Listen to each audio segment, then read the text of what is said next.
الله أكبر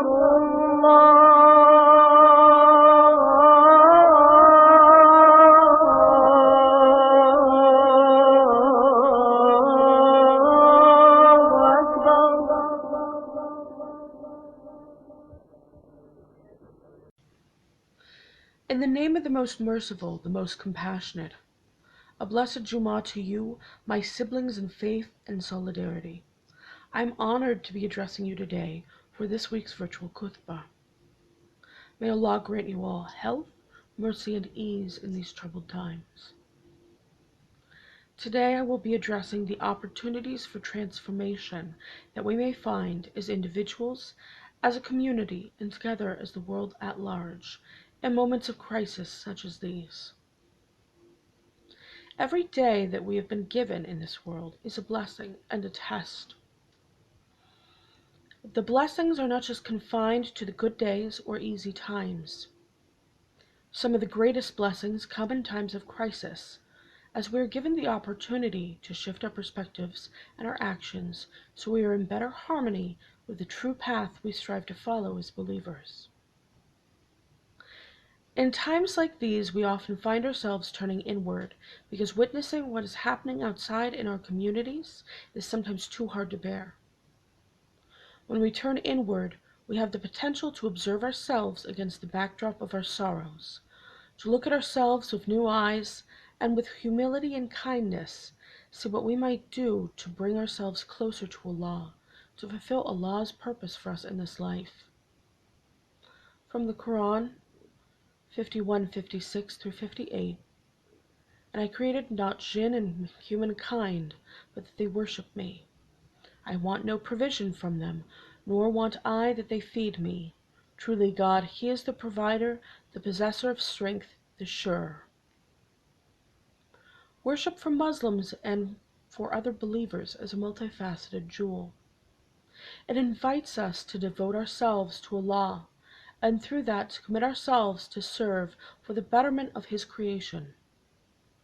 The Quran fundamentally establishes our natural equality to each other and our obligations as stewards of His creation on earth. From the Quran 2:30 through 32.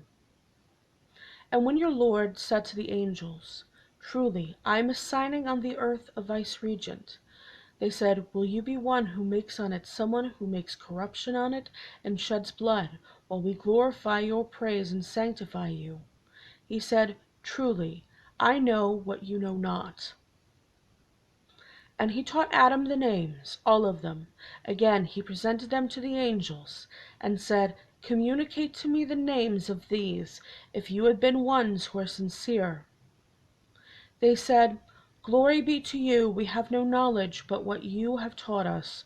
Truly you alone are the knowing, the wise." We are enjoined to protect the divine rights that have been given to our siblings, to our animal relations, to this earth. We are taught to fight the spread of corruption. One of the most profound and striking examples of such corruption is established in the Quran as Iblis himself. From the Quran 7:11 through 7:13. And certainly we created you, again we formed you. Again, we said to the angels, "Prostrate yourselves before Adam." Then they prostrated themselves, but Iblis, he would not be of the ones who prostrate themselves.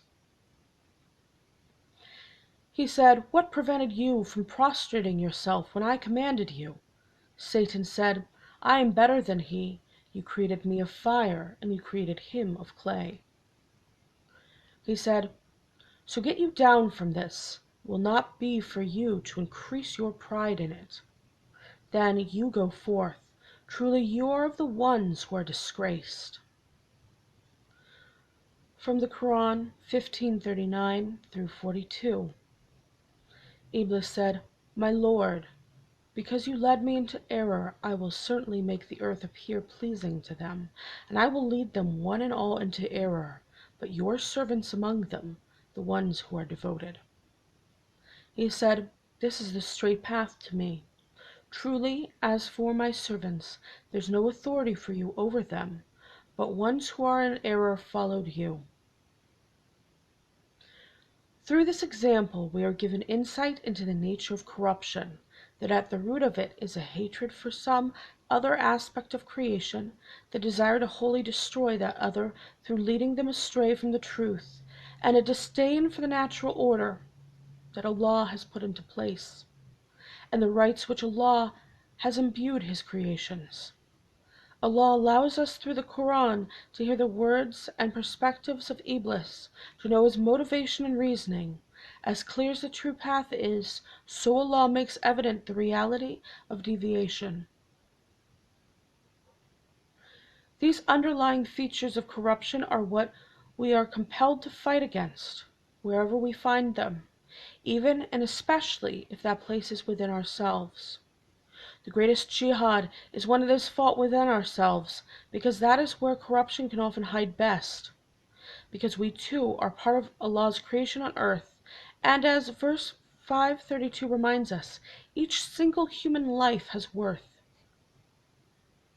We are told that to take one life unjustly is akin to killing all of humanity, and to save one life is as to save all of humanity.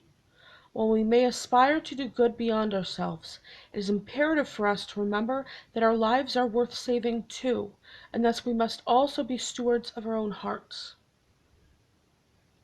At least 13 times in the Quran, those who have fallen away from the path, those who spread corruption, are described as having diseased hearts. When we live in corrupt societies, it is sometimes hard to be vigilant of the disease and corruption that threatens to contaminate our hearts. Sometimes this can take the form of hatred or disdain for others, a lack of patience and humility when it comes to fulfilling the needs of our siblings who are struggling. Other times, however, it takes on a more insidious and hard to identify form, a devaluation and dehumanization of ourselves. The globalized society we live in emphasizes a false worship of monetary profits above all else, and by any means necessary. To attempt to sublimate most of us to that aim, we are constantly bombarded with messages that tell us our worth is only that of our labor in service of corporate profit. Subsequently, the focus of our strivings can shift easily away from being more humane or devout and onto how to be more productive and efficient workers.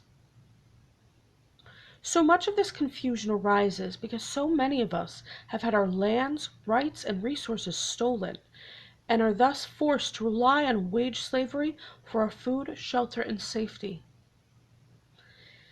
And thus, when people are unable to work, regardless of circumstances, it is not uncommon to find that they become anxious, depressed, and self-hating, sometimes to the point of wanting to destroy themselves. So much of our identities under colonialism are chained up to our wage slavery that it can become all too easy to orient ourselves to the false profession of laboring for others, rather than our true profession as believers, that there is no God but Allah, and the pro-social, humane, and compassionate actions that naturally follow such a profession. Consider how the Quran describes Allah as our master and Allah's conduct toward believers. Truly, there is no comparison between Allah and the false masters of the earth. 47:38. This present life is only a pastime and a diversion. But if you believe and are God-fearing, He will give you your compensation and will not ask of you for your property. No one should feel ashamed because of the circumstances of their own oppression. At the same time, we should seek to keep the lies that corruption spreads out of our minds and hearts.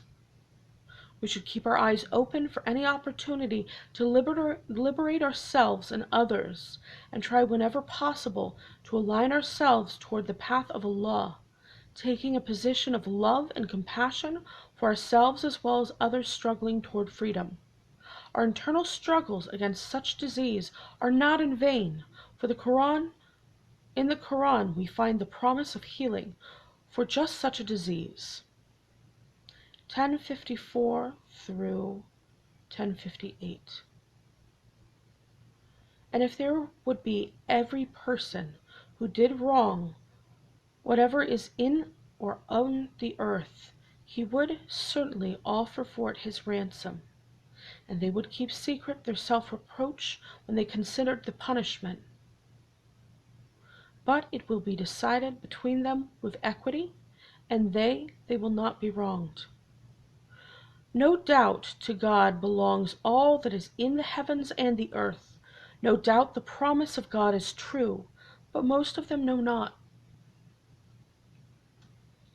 It is He who gives life and causes to die, and to Him you will return.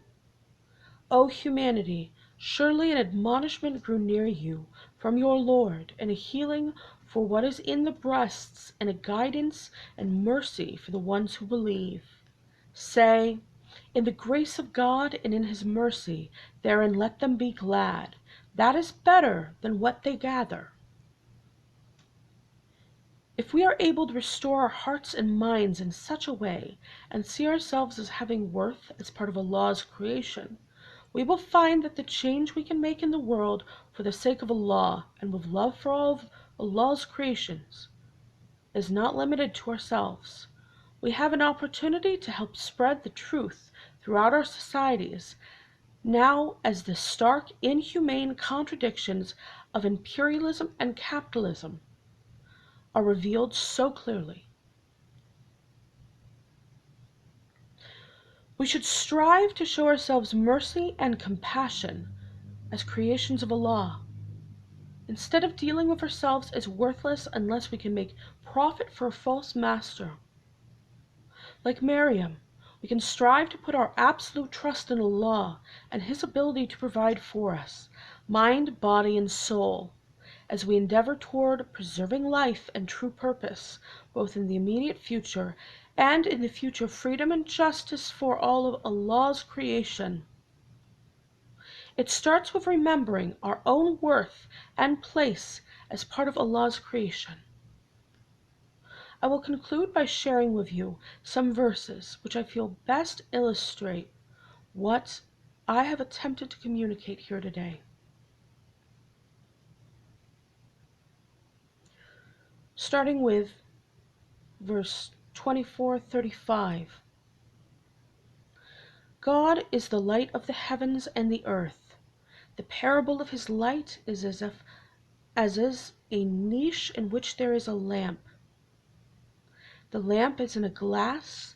The glass is as if it had been a glittering star, kindled from a blessed olive tree, neither eastern nor western, whose oil of the olive is about to illuminate, although no fire touches it. Light on light, God guides to His light whom He wills, and God propounds parables for humanity, and God is knowing of everything. The light is lit in houses God gave permission to be lifted up, and that His name be remembered in it, glorifying Him as part of the day and the eventide, are men whom trade nor trading diverts them from the remembrance of God, and the performing the formal prayer and the giving of purifying alms. For they fear a day when the hearts will go to and fro, and their sight, that God gives recompense to them according to the fare of what they did, and increases even more for them from His grace. And God provides to whom He wills without reckoning. As for those who were ungrateful, their actions are like a mirage in a spacious plain. The thirsty one assumes it to be water until he drew it near. He finds it to be nothing. Instead, he found God with him, who paid his account in full, reckoning, and God is swift at reckoning. Or they are like the shadows in an obscure sea, overcome by a wave, above which is a wave, above which are clouds, shadows, and some above some others. When he brought out his hand, he almost sees it not, and whomever God assigns no light for him, there is no light for him. Consider you not that glorifies God whatever is in the heaven and in the earth, and the birds, one standing in ranks? Each knew its formal prayer and its glorification. And God is knowing of what they accomplish, and to God belongs the dominion of the heaven and the earth, and to God is the homecoming. Amen.